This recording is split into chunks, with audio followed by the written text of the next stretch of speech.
Hey everyone, welcome back to FPL Fran. Today's video is going to be the GameWeek 25 cheat sheet as we look ahead to one of the larger double game weeks of the season in terms of the importance of accumulating picks between Liverpool and Man City. However, the issue with this game week, of course, is that even though Brentford and Luton are involved with it, I would still advise, as a general word of caution, of course, you do need to be looking into who you're bringing in. It's just not just the case of having double the fixtures versus the field, but more so looking at, of course, who has actually the greatest fixtures. And Liverpool and Man City, of course, do have those fixtures. Whereas, of course, from a Brentford perspective, I don't really see how you can possibly get a worse double. The only double that this might be beneficial to, of course, is someone like Flecken, who can make a lot of saves. But when you compare and contrast to, for example, the defender, it's a lot harder to see a defender getting value there. Although, of course, you can expect the unexpected, or I suppose if you've been watching some of Ederson's recent performances, I suppose you can believe that Tony can get something from Man City as well. Tony, of course, is a good pick just because he's a player who will not blank, for example, in the near future. But beyond him, I think it's just nice to be wary, of course, of how much you're investing into certain teams. And what I would still prioritize is Man City first, then Liverpool, just because, of course, the impacts of blank game week 26. So let's quickly head on to the midfield. The midfield first, in terms of the budget tier, has not had any changes. We do have Hee-Chan, who's new, and of course part of this is just him coming back from the Asian Cup, and of course we completely respect him as a pick. He's one of the better picks for Game Week 26. As I said, a lot of us are going to be looking at sort of short-term options in Game Week 26, and Hwang is probably one of the better options. I think also with Cunha being out, there's a guarantee really for his minutes, and on top of that, a guarantee for him, in my opinion, to be the penalty taker of Wolves, which just makes him even better as a pick. As far as someone like Palmer, however, as much as I do love Palmer, he does have to drop. The reality, of course, is you're staring at a blank game week 26 and effectively what is close to a blank game week 26 in game week 25 with a Man City away fixture. On top of that, too, it's very likely that Palmer will blank in game week 29 unless Chelsea go on and get upset by Leeds in the FA Cup, which I think is probably quite unlikely, so Palmer has to drop. As far as the next tier, we have Doku being added to the cheat sheet. The Grealish injury, as sort of described by Pep, is a muscular injury, and that probably means that Grealish is out for a while, and I do think that that just enhances Doku's minutes. Now, it's not necessarily the case that Doku is 100% nailed for the double. I do not think that's the case. I think, first of all, we've seen plenty of fixtures before where Doku can play and Grealish is not even present, and he doesn't necessarily play, beyond 70, 75 minutes of football. On top of that, too, you have other examples in the season where you can have, for example, like in the Brentford game, Doku not playing at all. And so I think that Doku is an interesting risk. I think if you have, let's say, the option to go into Doku and you feel like your team is quite flexible, I think Doku is a very interesting short-term punt, particularly, of course, from a price point of view, because he is much cheaper than a lot of the other Man City assets. And depending on of course, how Bernardo is managed going forwards, that should also have an impact on Doku and whether he plays. As far as other tiers, the next tier, we have Luis Diaz being added to the cheat sheet as well. Luis Diaz, of course, is a pick that is always good when it comes to, let's say, maximizing Liverpool if, let's say, a key player is out. And I think the issue here with Luis Diaz is, unfortunately, the time has come around where Salah is back in training. And the only value to Luis Diaz is if you can afford a sort of short-term move to maximize, right, on the power of Luis Diaz or Diogo Jota as players who have really good fixtures for the next two fixtures and ultimately will probably get more than, let's say, 100 minutes of football.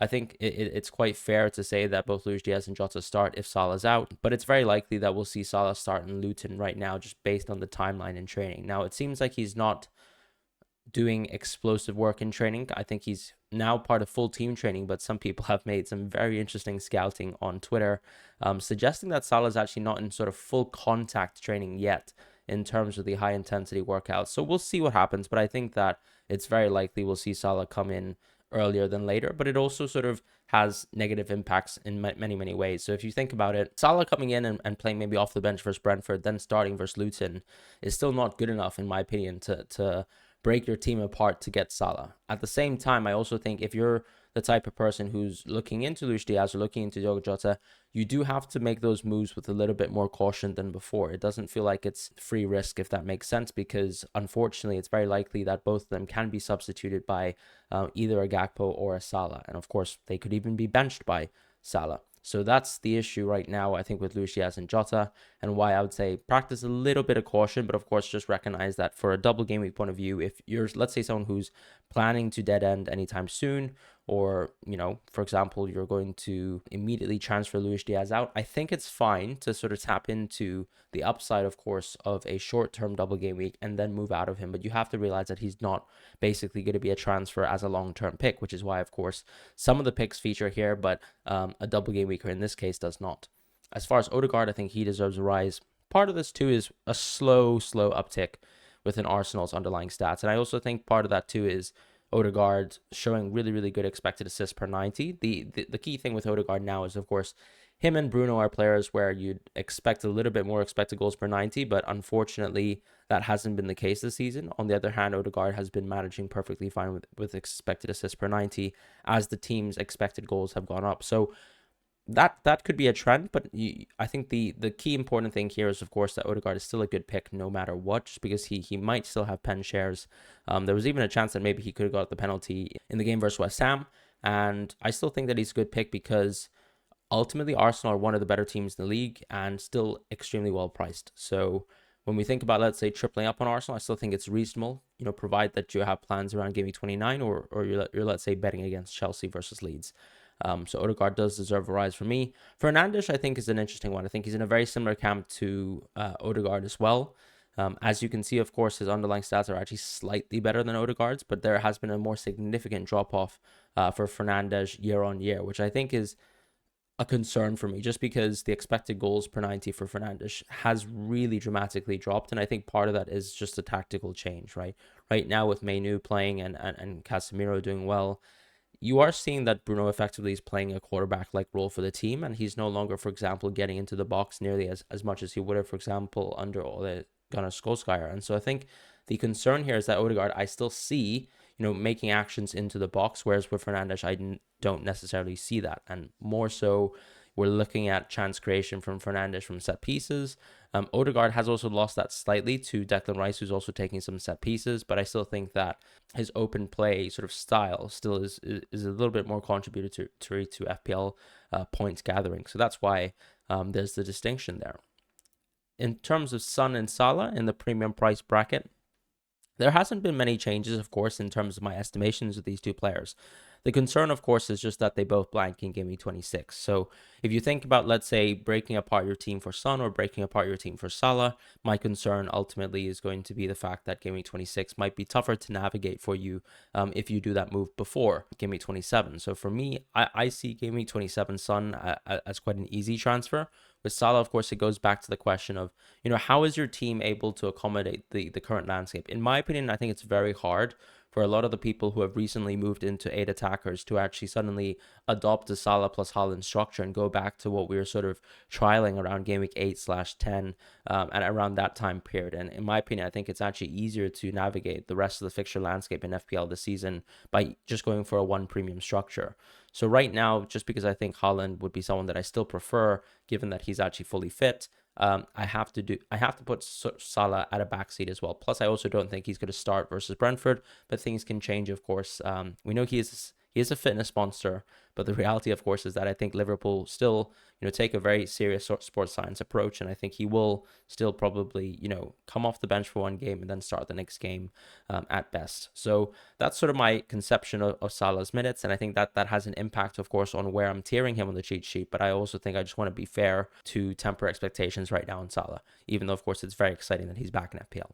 As far as the forwards, not too many changes here this week other than Cunha getting an injury. That injury, of course, makes him a drop because I think there's a concern over his starts. And the major concern, of course, is whether he's going to be useful at all for Game Week 26. And I think that's a huge concern. Morris has been added just because he is a differential option. You're looking at basically the penalty taker for this Luton Town team. I still like Adebayo more just because he actually guarantees more minutes, but Morris, of course, is the flip side of the coin, where he is someone who's the penalty taker of the team. And as you can see, of course, when you look at underlying stats, Morris's underlying stats are sort of bolstered by the fact that he's taken penalties this season, whereas Adebayo, the non-penalty taker, actually still has better underlying stats. So generally, I would say I'm more confident over Adebayo because he's got enhanced minutes. As far as The other tiers, no changes at all. Jesus seems to be back in training, so I think there's an asterisk over him.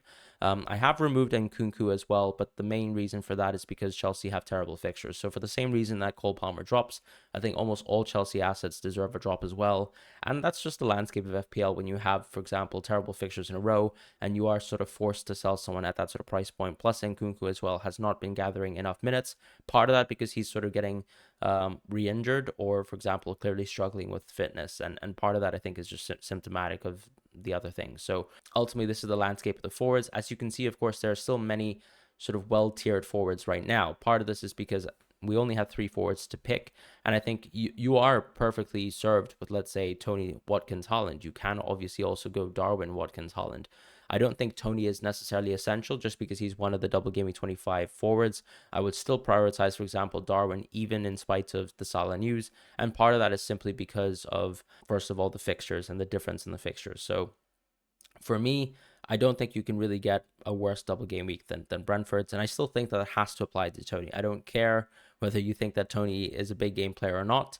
The reality, of course, with all big game players is that they're usually still having worse stats than, let's say, a comparison to weaker teams and weaker opponents. And ultimately, that's just the reality of football. So those are my thoughts on Tony, even though I think he's still a very good pick because he does not blank on 26 and he does not blank on 29.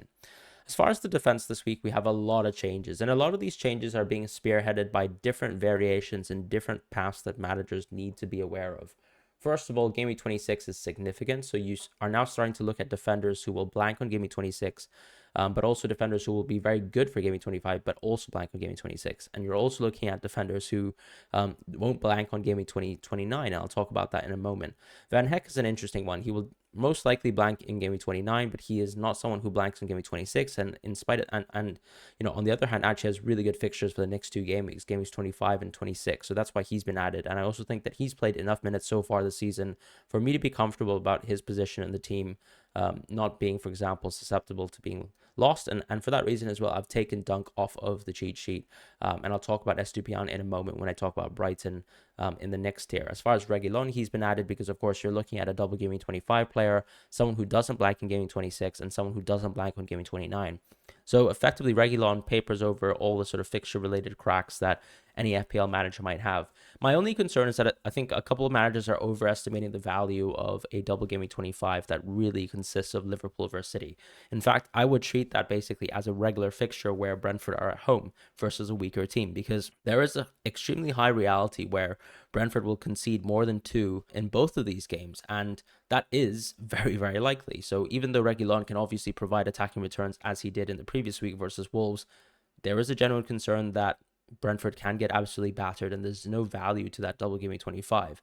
So that's why I think when you transfer in Reguilón, you have to understand that he's more of a transfer actually, on the contrary, for gamings 26 and 29 to make sure that your FPL team can cover that. Keep in mind, of course, your free hit 29 strategy, if you pursue one, is something that's important here. You could be purposely ignoring players for gaming 29, or purposely ignoring players who don't, let's say, play in gaming 29. As far as Carlos, he's an interesting one because Aston Villa are a team who do play in gaming 26 and 29 as well. And that's why I think Diego Carlos is probably the more interesting Aston Villa pick that I would go with right now. There has also been a Kamara ACL injury, so that could also overall impact the sort of full defensive fortitude, I suppose, of Aston Villa. But the concern here is, of course, who are you going to get who can guarantee minutes? Right now, we don't really have a full diagnosis on Konsa. The initial estimate was 3 to 4 weeks out, which means that Carlos should, in theory, cover gaming 26. But I guess the concern that many managers would have is, does he cover gaming 29, and does he keep his spot in the team? In my opinion, I think he would. But that is a small point to concern that I think is very fair for people to have. And if you do believe, for example, that someone like Cash instead is going to have really good minutes, then I think you can go for him. But part of the reason why I don't like Cash is because, let's say Konsa comes back in 3 to 4 game weeks, I don't really see him having a chance of being nailed if Konsa comes back. Whereas with Carlos, I still think there's a small chance that it could happen. And that's sort of the reality of, you know, how players have played under Emery this season. But I think we have to just recognize that everyone's sort of prone to being out of the team, with exception to Konsa if he comes back. Senesi is someone who's also been added to the cheat sheet.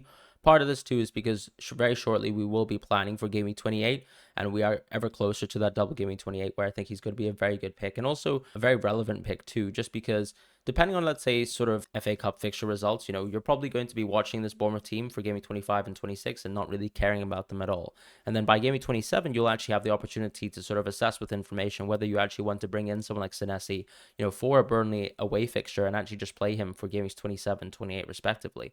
And ultimately, he would be a very good pick, particularly as well if FA Cup results do go to hand. And I do think there will be some upsets, and we'll react to upsets on game week 27. But right now, of course, there is a high chance that he does blank on game week 29, so just do keep that in mind.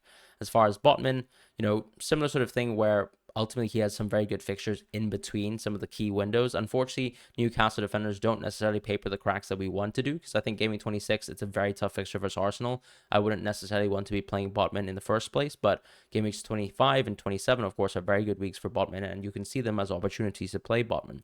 However, the concern with Newcastle is that they do play Blackburn in the FA Cup, and it's very likely that they do beat Blackburn, which also means that they would blank in game week 29. So once again, there are some question marks over some of the picks here, and that's because, of course, game week 29 is starting to look like a fixture that is quite hard to navigate. Udogie is an interesting one here, because even though he blanks in game week 26, you're looking at someone who actually is guaranteed to play in game week 29. The only thing I would say with Udogie, of course, is that sometimes he does struggle with fitness issues, but other than that, he's a very interesting player. Underlying stats are still very, very good. And I do think that if you want to look at a cost saving over Porro, as long as you're, let's say, not an early investor, Porro, it does make a lot of sense to just go for Udogie instead. As far as Konate, he's been added to the cheat sheet as well. His purpose really, of course, is simply to serve as a double game week 25 player that you're looking at almost as a short-term punt. My concern with Konate, I think, is even though he was suspended versus Arsenal, that I can't see Konate, someone who is very rarely, frequently fit, to play 3 fixtures in a row. So we're asking a lot from Konate here. And I'll talk about Bradley and I'll talk about Gomez as well, because I think a lot of people will be asking me questions.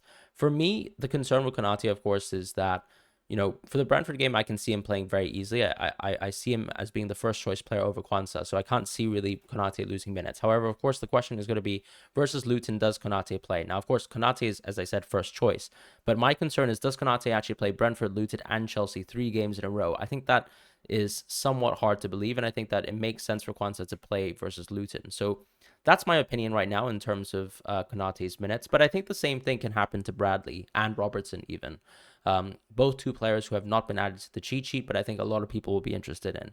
My concern with, let's say, Gomez or Bradley is that both of them can play right back within the 2 games. So, for example, I can see Bradley playing versus Brentford. I can also see Gomez playing versus Luton. And if you think also about the need for taller players versus both Brentford and Luton, it might even be the case that it could be flipped, right? It could be Gomez playing versus Brentford. It could be Bradley playing versus Luton. So I think it's very possible that Gomez takes a right back start within this game week. I also think it's possible that Gomez could even play left back within one of those games, or Tsimikas could play left back in one of those games. We saw Tsimikas play versus Luton before. It's not something that's new to us. Tsimikas is sort of back and he's sort of fit. Robertson, of course, is fit. But my concern, of course, is does Robertson do the same thing that I kind of questioned that Konate wouldn't be able to do coming back so soon? Robertson would have to play Brentford, Luton, and Chelsea 3 games in a row, and I think it's very unlikely that Robertson will do so, which leads me to basically my conclusion of saying that Virgil van Dijk is the only player that I would be fully confident would play the next 3 fixtures for Liverpool. And it's more than likely, of course, whenever we've seen Liverpool have a double game week, that they rotate in that sort of middle fixture. And that middle fixture is Luton, which is my concern for most of these Liverpool defenders. The reason why I've added Konate, though, is because I still think that he has the best chance of meeting all 3 of these games, but I still think it's rather unlikely. And I do think that it's a little bit of a punt on upside because, of course, there is a huge price difference between someone like Konate and Virgil van Dijk as at this time. With Gusto, I mean, he might even deserve to be taken off this cheat sheet, but at such a ridiculous price, I don't think you can really say he's not worth it. So I think if you can afford to keep Gusto in your bench and, keep him when Chelsea's fixtures get better, I think that's totally fine. But keep in mind, of course, he could very well blank on game week 29 as well, which would sort of make him obsolete as an option. As far as, let's say, the next tier, no real changes other than Ake being new. Unfortunately, the Guardiola injury, I think, is 2 to 3 weeks in terms of timeline, which means that he'll definitely miss game week 25. And on top of that, of course, it means that you should probably have access to Ake for the next 3 fixtures, Chelsea, Brentford, and Bournemouth, which I think is amazing. So if you can get Ake and you can guarantee Ake, I think that's good. I don't think it's 100% confirmed that Ake will start. We know that Man City can rotate. There are different tactical styles that, of course, Ake might, for example, be shielded away from in terms of from a fixture point of view. I still think that Ake is very likely to start. I think he's probably the flavor of the month pick right now, and for a good reason with that Guardiola injury. So right now I would put Ake on top, and that's also why I've dropped Walker. Walker, I think the concern is just really with around Stones, and really Stones' availability may be changing the need for Walker within the team. We'll see obviously how they play. Obviously, I've mentioned that Stones and Walker played together, but that is a point of concern, and that's why Walker falls as well with the bench in the previous 2 weeks. One of them, I think, slightly related to the fact that they just played Burnley, as opposed to there being any tactical need for Walker to be benched. In terms of Moreno and Estupiñán, you're sort of looking at the change of the landscape very quickly.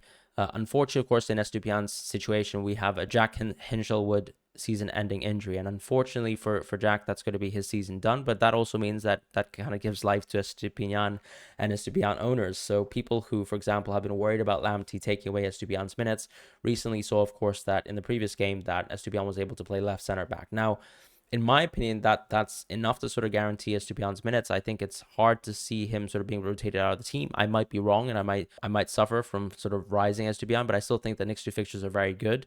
The only concern I would say with Estupiñán is going to be, Veltman coming back. Veltman can easily play right back, and let's say if there's a structure in place where Estupiñán is sort of destined to play left wing back, and Lamptey is going to take his spot away from him as a left wing back, then I think that could be the concern with Estupiñán. With Moreno, with Dean already coming back, I do think that it was probably my error last week to actually give him a rise and to overshoot my expectations for Moreno, but I do think he deserves to fall, even though I still think that he's a very high upside Aston Villa pick, because of course we have seen him in some absolutely ridiculous positions as an attacking player. So that's the main reason why I wouldn't drop him too much, because I still think that it's very likely that he'll get to play Game Week 26 as well. As far as other changes, we have Zinchenko, unfortunately, with the injury, and Trent as well with the injury. Zinchenko seems much closer to coming back, but of course the concern, I suppose, is that Kiwior has actually deputized really well, so maybe we need to see exactly what happens with Zinchenko's minutes.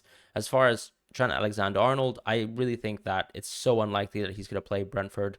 And it's even unlikely for me to see him start and play more than 60 minutes versus Luton, which basically just means that this is probably the end of the road for most Trent owners. I think if you hold him, that's totally fair enough, but I think I would probably pursue a different team structure and team path right now based on the Trent news that we have so far.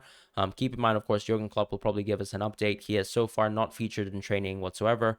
And the understanding, of course, is that Trent is probably not going to feature for Brentford. So in my opinion, I just think that Trent is a sell right now. And I think Virgil van Dijk is the most logical direct transfer. Now, of course, if you think that Virgil van Dijk isn't worth it and you actually want to plan around Game Week 26 and beyond, then I think, so be it. Go for players like Reguilon and go for maybe even Aston Villa or Man City options, people who don't really have, issues or would bring issues to your team Game Week 26.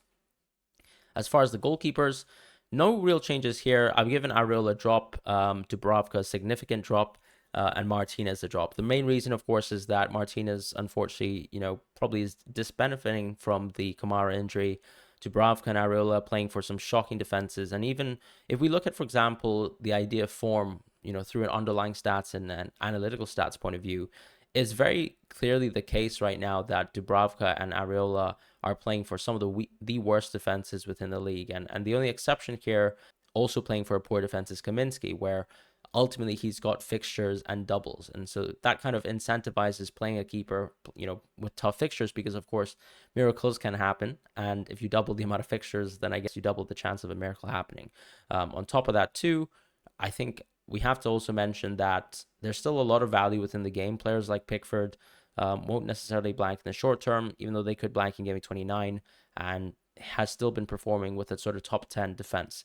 As far as, let's say, someone like Flecken, still a sort of double, so benefiting from that. Onana, part of that too, I think, is now that we've actually seen a whole season of Onana, or close to a whole season of Onana, I think it's fair to say that, yes, he's had a lot of howlers, but actually, when we look at an underlying stats point of view, he's actually not as bad of a shot stopper as people think, because he actually does still make really high quality saves, but it's just that the poor misses, I suppose, from his point of view, have been very poor to watch. And ultimately, I still think that United have been a poor defense, but actually they've still miraculously jammed a lot of clean sheets this season. And it's very likely, of course, now that with an upturn of form and good fixtures in hand, that United can do well. So I've re-included Onana to the cheat sheet, very much so like when I re-included Shaw to the cheat sheet prior to his injury as well. With Martinez, they said the ACL injury is a concern. And of course, at that sort of price point, I think given that the other two competing goalkeepers at that price point have doubles in hand, I just think that Martinez is probably someone that you could ignore. However, the beauty of Martinez, of course, is that, he is a game week 26 and 29 playing goalkeeper. So not many keepers can profess to do that. Obviously, Areola can himself. And it just really depends on, of course, whether you want to spend more value on goalkeepers. I think the concern when we look at, let's say, the short term and the long term is that someone like Raya, who's at the top of this list here, will very, very shortly have a game week 28 blank because of the Brentford sort of matchup, and then a game week 29 blank as well if, let's say, Leeds do lose to Chelsea as planned. But this is the landscape of the Game Week 25 cheat sheet. I hope you guys enjoy the video, and I hope this helps you navigate your transfers for Game Week 25 and beyond. As I said, a lot of the transfers in the short term, I think, are worth it in terms of, let's say, City and Liverpool transfers. But if you are planning ahead, do try to keep in mind, of course, the sort of wider landscape of the blank game weeks on 26 and 29, and of course, the double game week on game week 28 as well. So thank you guys once again. Thank you to the members as well for financially supporting the channel. Take care and goodbye.